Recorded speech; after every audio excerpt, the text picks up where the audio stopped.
afternoon's webinar, Sowing the Seeds for a Green Generation. My name is Melanie Pilcher, Quality and Standards Manager for the Preschool Learning Alliance, and I'm joined today by my colleague Sarah Geekie, Quality Improvement Officer for the Alliance. For those of you that are familiar with webinars, you will know that they usually last 20 to 30 minutes, and we have the opportunity to ask questions as we go along. However, today's recording is a re-recording of an original webinar which was held on Thursday the 8th of March at 4 p.m. Questions will be at the end of the webinar. So without further ado,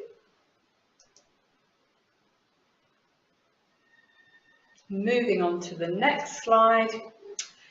Just a quick reminder, the structure of the webinar, this is very similar to a normal seminar but on the web. Presentation, as I said before, will be 20 minutes, 25 minutes. There will be time for questions at the end of the webinar. However, this is a re-recording, so we will ask the questions asked previously and answer them at the end of the webinar. We won't need to show you what's on the control panel today. So without further ado, I'm handing you over now to my colleague Sarah. Over to you. Thank you, Mel. It's a delight to do another recording of this webinar and then also share my interest and passion of gardening with young children.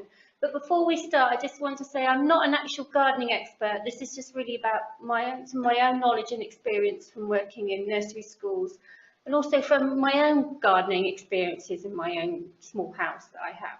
So from looking at our aim, so just want to talk about the benefits really of gardening with young children and some of the delights that you can experience with young children when you see how proud they are when they've grown something from seed and how they like to share their own knowledge and understanding of the natural environment. So we all probably are aware of there's a lot of research at the moment out there about how young children aren't spending as much time outdoors and don't have the knowledge that we would like them to have regarding the natural environment. So research by the University of Essex Nature, Childhood, Health and Life states that there's growing evidence that children's contact and involvement with nature affects not only their general well-being but also their long-term health and pathways. So there's another bit of research which I found in preparation for this webinar, and that's that children are better at identifying Pokemon characters rather than real animals and plants. So we have a duty to show children that, you know, this is another way of learning about the world around us rather than just Pokemon characters. And it shows that children are spending less time outside and connecting with the nature around them. For some people who have no experience of gardening, even in their own garden if they have one, or don't have access to gardening, or garden or a shared space or an allotment, then I can show you how easy it is to start. As well as growing plants with young children, you can provide a link to the natural world just from growing a few things in a few pots. So I'm going to share some of my experiences through this webinar. There are lots of materials and resources and places to look on the internet and probably in your local area where you live. So hopefully I can give you a bit of guidance of where to look.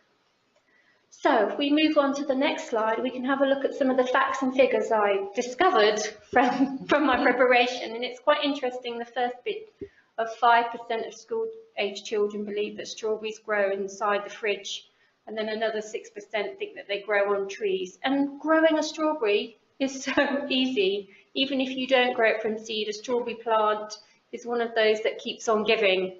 You know, you could only start with a few and they produce the strawberry runners, and then you can have more strawberry plants in a very short period of time.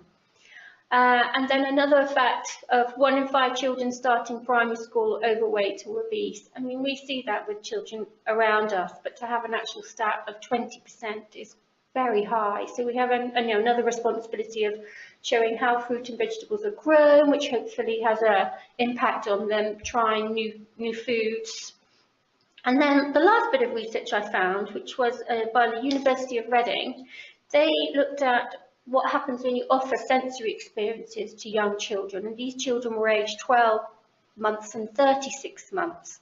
And then by offering more sensory experiences with this group of children, they found that they were more willing to try new foods.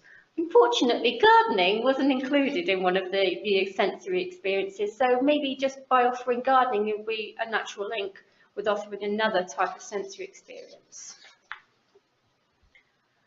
So let's have a think about why we should be doing gardening with young children. So we talked briefly about connecting the children with the living environment, which I have just previously mentioned. All those lovely, meaningful learning experiences that supports all aspects of their development.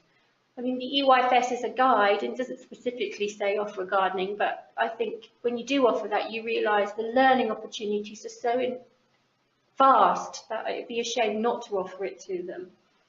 And then it helps young children to understand about the link between growing food and healthy eating, and then hopefully making those healthy choices. I mean, I've seen it myself when you have grown, you might have an apple tree in the garden if you're lucky to have a big enough space, and then the children are willing to try those fruits, knowing that they've picked it themselves, they've supported the care of growing that and looking after that apple tree.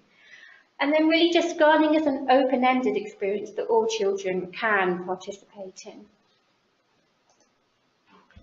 So Ofsted, we all know that Ofsted will come and visit your setting, and they will notice the sort of learning opportunities that you offer. And I found these two quotes that directly quote the gardening experiences that these particular settings or offer. And another setting I found was a quote from an Ofsted report: children enjoying gardening activities, they prepare the soil, plant seeds and learn the names of different flowers. They discuss how tall the plants might grow as they point out their estimates on the tape measures staff have attached to the planting trough. They learn about the benefits of recycling rainwater as they fill up their watering cans from the water butt. That's just a wonderful learning opportunity that all can participate in. So we can look at taking one plant, even if you can't grow many plants. This would be one of my recommended ones, one of my favourites, because growing from seed is very, very easy, and it does provide so many learning opportunities. So just looking at this image, you can begin to think about what are the learning opportunities. There's too many to mention now, but I'm sure you're probably already sitting there thinking, oh yes, we could do this, this offers that. So some of the things I thought about were the colour, the smell, the texture. For some children, they might think that this is actually a cucumber. Another thing about a courgette, it's got edible flowers. I mean, some children probably don't know that you can eat some flowers. You've got things like the shape and pattern of the leaves, what the stem feels like. There are spikes on a courgette plant, which obviously you would want the children to learn about. You've got things like mini beasts, what mini beasts might attack and enjoy eating this plant as well. And how can you protect the plant but also be respectful to the mini beasts that might want to enjoy harvesting the foods. And then problem solving, how can you stop slugs and snails enjoying and eating the food that you want to be able to eat yourself? If we go to the next slide, I can show you some images of a setting that I have worked in called Local Nursery School, and they have a particular part of their learning environment which is at the front, which they use as a gardening opportunity experience. And then they put some raised beds. They've used wellies as an eventful way of using pots when the wellies leak. They've got a path along the side of the nursery, which they use for bird watching. They put bird feeders. They've put a mini beast area, which is just a pile of old logs to you and me, but obviously the learning from picking them up, looking underneath, what mini beast can you find, and they begin to identify the animals in the area. So if we have a look at the EYFS, so that's really our guide to, what kind of learning experiences we can do. And the characters of learning, I thought would be better than just listing all the curriculum areas. Obviously they're linked, but you may be able to think of some of the others. It's pretty much a never-ending, like I said, an open-ended learning opportunity for the children. So the best thing to think is if you're new to starting a garden, then start with something you feel comfortable with. Then over time, you'll begin to feel more confident, and then other learning opportunities will come quite naturally out of that. So spring. I know we've had the recent snow in many parts of the country, and I'm sure some of us are probably just about thawing out, but this is the right time to start if you're very new to gardening. So there's a couple of things you need to think about. The location, where are you going to grow your plants? Do you have a specific area, or will it be maybe finding pots using some of the resources that you might have? Old buckets, I'm not sure, it just depends on your setting. Budget, what will you need to purchase? Can you get donations? Can parents maybe donate packets of seeds, a bag of compost? I know in my local area they provide free compost. It's in a particular car park and all residents are allowed to go and collect it. So you could find out what your local authority might offer you. In one school I've worked in a nursery school, we had a gardening team. So each staff member was allocated a responsibility which helped shared the workload, because one person was getting the pots, another person got the seeds, another person bought children's tools. So it really was a team effort rather than one person of the team feeling overwhelmed or overloaded, and it did work. And then there was always someone who was responsible for checking that they were watered and not overwatered, because we all know young children love to keep watering plants.